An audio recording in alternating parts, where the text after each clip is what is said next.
start pointing fingers and say, yeah, the media said this, yeah, these children are not 9 years, they are 17 years, but they're still children. They still need that protection.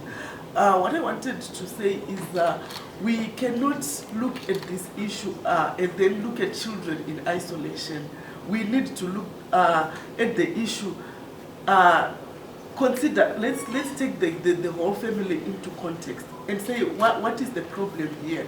Because I am a mother, I wouldn't want my child to be loitering in my beer halls, because I also want the best for my children. But it means the family structure itself has been destroyed. The family now is no longer able to provide what is supposed to do. We can think about putting these children into places of safety, but for how long are these children going to be in the places of safety?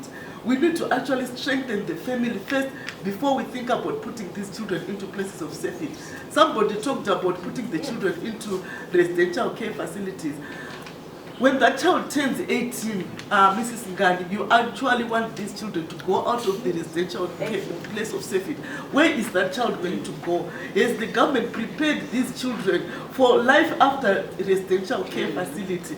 Are we looking at what are they going to do once they've left the place of safety? This, we hear you. I also noticed that because of the pressure that people are under, there is a tendency to want to do everything in one day. The Tonga will say the best way to eat an elephant is to do it piece by piece. So it's okay that we are all shocked into action. Let's try and now start thinking. The task force is a very good starting point, and I think it will incubate the ideas of going forward. They won't be under pressure to think the way we probably are doing at the moment. However, I would like to say that we should recognize the systems that we have. And by system, let me say that we are not talking of individual actors acting individually, because that is what we have seen more of. I think what has happened has actually given us an opportunity. It's a challenge, but it has given us an opportunity to start to think about where we are going, to reflect on our systems, to say, are they working well? What needs to be improved? What I should admit is that we have got our starting point, and the starting point should be recognized. Certainly, I echo the sentiments that the laws themselves are very important. I say this because even the terms of reference of this committee can be changing as the act itself is adopted. So I think the priority is to say, will this task force be working in terms of the act that is coming or what we have at the moment? The reason I say this is because what is important is to note that we are not just talking of just the children. The suggested changes in the new act may be talking of those who are pedophiles, for example. They may be talking of those to be registered somewhere and be noted. Now, the task force may not do a lot of that work around the demand side unless the act tightens things on the ground. That when we also deliberate, let's not also forget to deal with the root issues that is causing the children to be in this situation. Busi talked about working with communities, but I also think that there are families in which these children are coming from. We really need to think about what exactly we can do with the families so that maybe they address all these issues that are making them maybe not be able to protect the children and leaving children to be in this situation. Thank you. Protectors of these children. But as we are speaking, already we are missing something in terms of those laws that are supposed to be protecting our children. I remember, previously we used to talk about the criminal law codification reform, which would actually say a girl child should be consented for sex at 16, isn't it? Yeah. And she is rightly saying, having gone for referendum, and now we are having our supreme law, which is the Constitution, isn't it? Expedition of these laws should be done as a matter of urgency. Why? Because as we are standing here as professionals, we are like shooting ourselves again in the face. We are the same people who should be talking the same language. Because I don't even want to be called a probation officer. Madam Chair, I want to be called a protection officer. Protection, isn't it? Why? It's because of the issues we are here for. Now, if I go to court, look at what the magistrate will say. We are actually, talking against each other because of the disharmony of the laws that are there. The core business here is the child, best interest. Magistrate will say, what does the other law say? Oh, your worship, the law before me here says a girl child consents to sex at 16. Social warfare comes in. Your worship, the Children's Act, chapter 5. Mrs. Ngari, are you somehow disturbed? What about the people? We are not going anywhere. Thank you so much. I hope we have somebody from ministry. While we're discussing this issue, I also have the feeling that in terms of the ministry itself,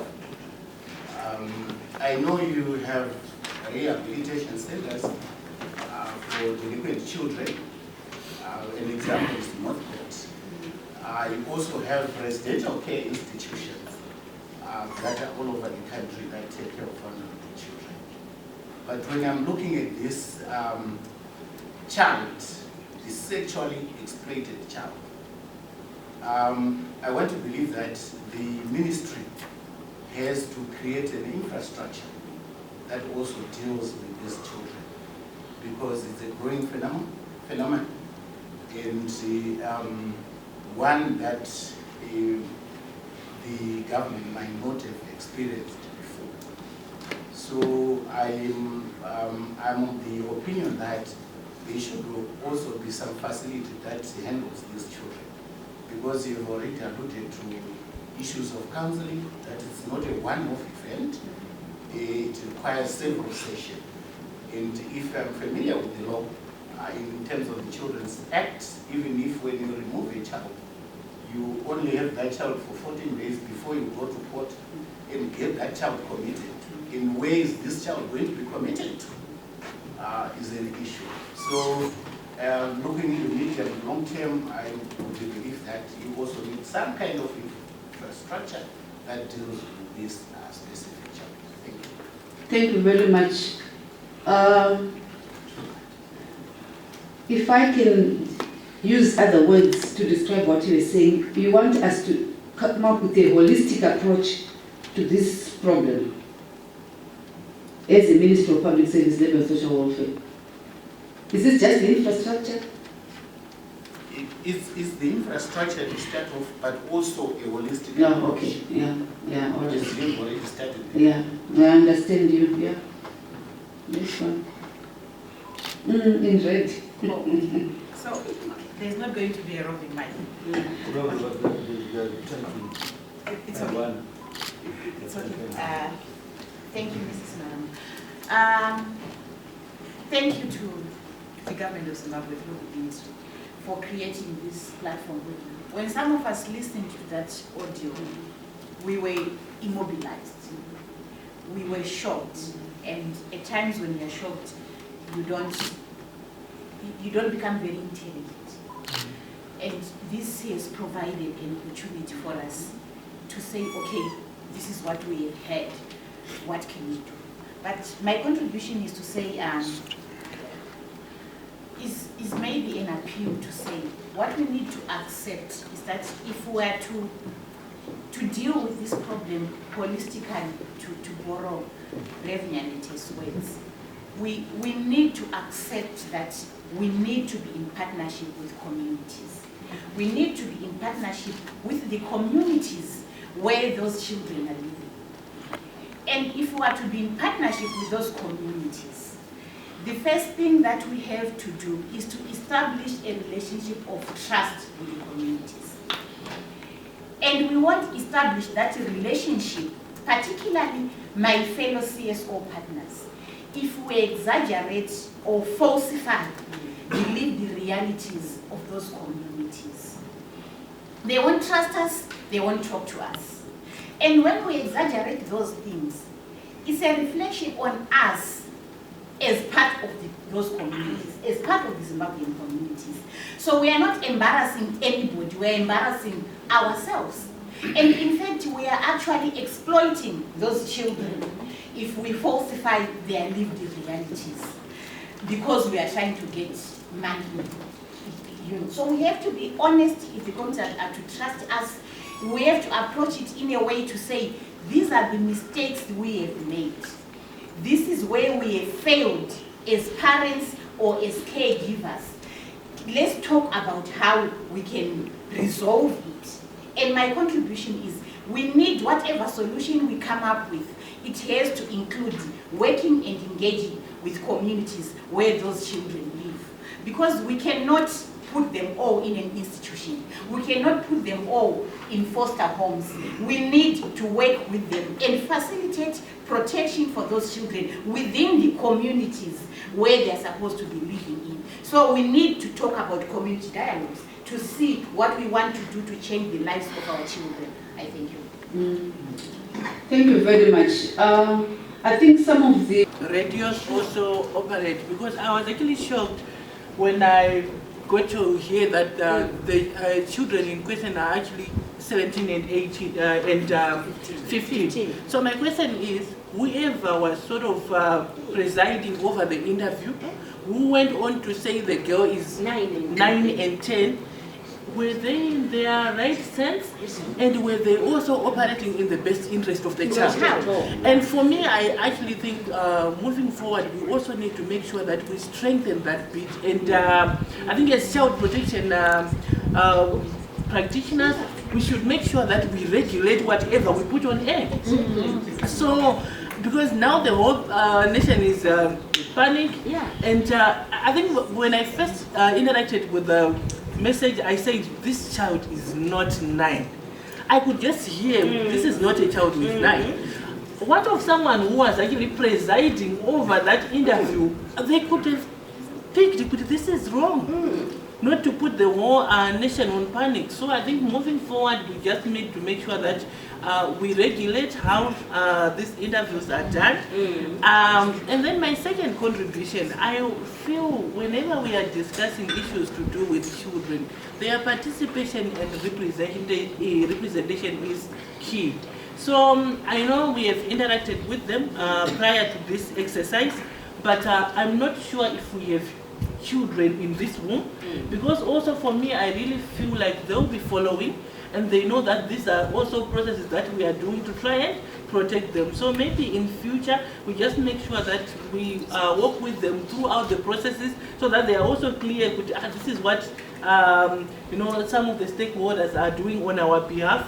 So they may not be here today, but I think in the other forums that we are going to have discussing this important issue, we just have to make sure that children are represented, not these children in question, but just a representation of children, so that children can also know that we are discussing and we are with them at heart. So thank you very much. Those are my 2 contributions. Action vis-a-vis the issues, the crisis that is on the ground. The issue of child sexual exploitation is not a today issue. It's been there. I remember 2013 actually did.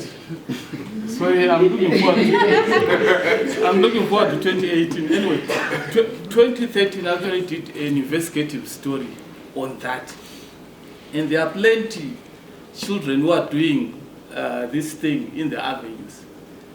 But from what we hear from the ministry, it would appear like this thing started last week when Star FM aired this thing. The tendency to shoot the messenger in the case of the journalists, in the case of the organization that is not properly registered. I want to think it's really out of taste. What has the ministry been doing in the first place? It was galvanized into action because of the Star FM program. And on another issue, I want to think the issue at hand, the challenge at hand, is quite bigger than what we are talking about now. It's the economic situation that is sending these children onto the streets. It's not just, an inclination on their part to go and engage in these activities. Some parents actually send the children out to go and look for money, especially those who are, we've got sight challenges. Some call them the blind. They can't fend for themselves. They would naturally send children into the streets. And there are street kids who are also engaging into this, but there is this tendency for us to then start looking at settlements as if it started at the settlements. Children in the avenues are engaging into this for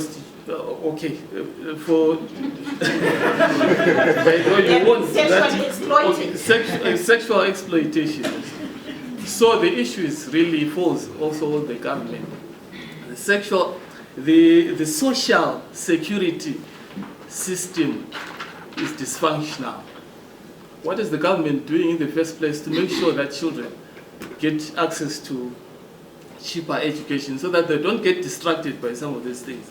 They go to school and stuff like that. So it could be a case of us trying to, fight fire, whereas we are not looking at the causal factors of this thing. Oh, thank you very much. Are you done? Yes, I'm done. For these and other stories, visit our website www.263chat.com. Follow us on Twitter @263chat and like our Facebook page 263chat.